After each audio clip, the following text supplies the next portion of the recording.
नागपुर में पत्रकारों से बात करते हुए भाजपा प्रदेशाध्यक्ष और राजस्व मंत्री चंद्रशेखर बावनकुळे ने कहा कि कश्मीर में हुए आतंकी हमले की जानकारी मुख्यमंत्री देवेंद्र फडणवीस ने स्वयं ली है। उन्होंने बताया कि इस हमले में मारे गए 26 लोगों में से 6 महाराष्ट्र से है। बावनकुळे ने आरोप लगाया कि यह हमला धर्म पूछकर किया गया और विशेष रूप से हिंदुओं को निशाना बनाया गया। उन्होंने कहा कि यह एक भयावह और कायरतापूर्ण साजिश थी जो देश को बांटने की एक कोशिश है। उन्होंने बताया कि प्रधानमंत्री नरेंद्र मोदी और गृह मंत्री अमित शाह पीड़ित परिवार के साथ खड़े हैं। सरकार आतंकियों और उनके मास्टरमाइंड को ढूंढकर कड़ी सजा देगी। बावनकुळे ने अपील की कि इस घटना पर राजनीति नहीं होनी चाहिए। उन्होंने कहा कि देश को एकजुट रहकर आतंकवाद के खिलाफ खड़ा होना चाहिए। उन्होंने बताया कि नागपुर और अमरावती के फंसे हुए पर्यटकों से उन्होंने खुद बात की है और सरकार उन्हें सुरक्षित वापस लाने के लिए हर संभव प्रयास कर रही है। बावनकुळे ने कहा कि कश्मीर में अनुच्छेद 370 हटाने के बाद पर्यटकों की संख्या बढ़ी थी, जिससे आतंकवादी बौखला गए हैं, लेकिन इससे भी 10 गुना ताकत के साथ केंद्र सरकार काम करेगी और कश्मीर को और बेहतर बनाएगी। संपूर्ण माहिती माननीय देवेंद्र फडणवीस जी यांनी या घटनेची घेतलेली आहे। मी विदर्भ, नागपूर आणि अमरावती या भागातली माहिती घेतली आहे। खरं तर जे 26 लोक त्या ठिकाणी ठार झाले त्यापैकी 6 लोक महाराष्ट्रातले आहे आणि हा भ्याड हल्ला धर्म विचारून केला गेला आहे। खरं तर हिंदूंना जाणीवपूर्वक टार्गेट करण्यात आला आहे आणि अशा प्रकारची घटना काश्मीरमध्ये होणे म्हणजे या ठिकाणी एक डिवाइड करण्याचा फॉर्म्युला आतंकवाद्यांनी आणि मास्टरमाइंडनी केलेला आहे।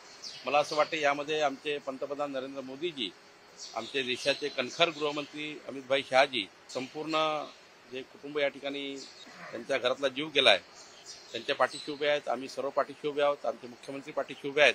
खरं तर या घटनेमध्ये जे मास्टरमाइंड असेल व ज्यांनी घटना केली आहे ते लोक जे आतंकवादी यांना आमचं सरकार धुंडून काढेल आणि त्या आतंकवाद्यांना, त्या मास्टरमाइंडला मोठी सजा आमचं सरकार दिल्याशिवाय राहणार नाही, आमचे प्रधानमंत्री आणि अमित दिल्याशिवाय राहणार नाही।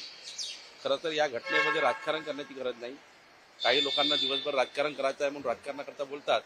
अशा घटनेमध्ये संपूर्ण देश पाठीशी उभा करून एकसंघपणे सरकारच्या मागे उभं राहून त्या देशाला मजबूत केलं पाहिजे, महाराष्ट्राला मजबूत केलं पाहिजे किंवा या घटनेमध्ये जे परिवार गेले आहेत त्यांच्या पाठीशी संपूर्ण देशाने उभं राहिलं पाहिजे।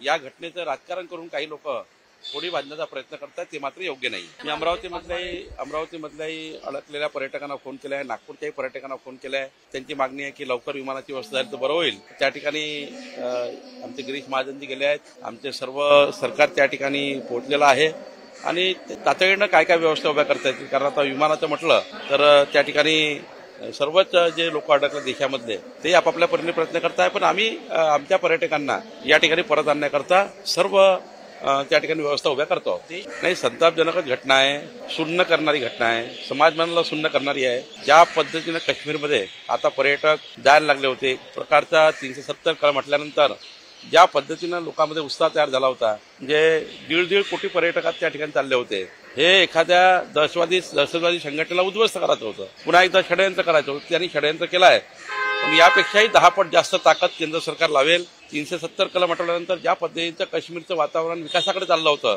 त्याला पुन्हा गालबोट लावण्याचा प्रयत्न केला गेला। मला वाटतं याच्यामध्ये सुद्धा आता आमचे नेते अमित शहा आणि प्रधानमंत्री यामध्ये अजून चांगलं काश्मीर आणि चिंतामुक्त काश्मीर त्या ठिकाणी करण्याचा प्रयत्न करतील। NBCN न्यूज के लिए निशा पंजवानी की रिपोर्ट।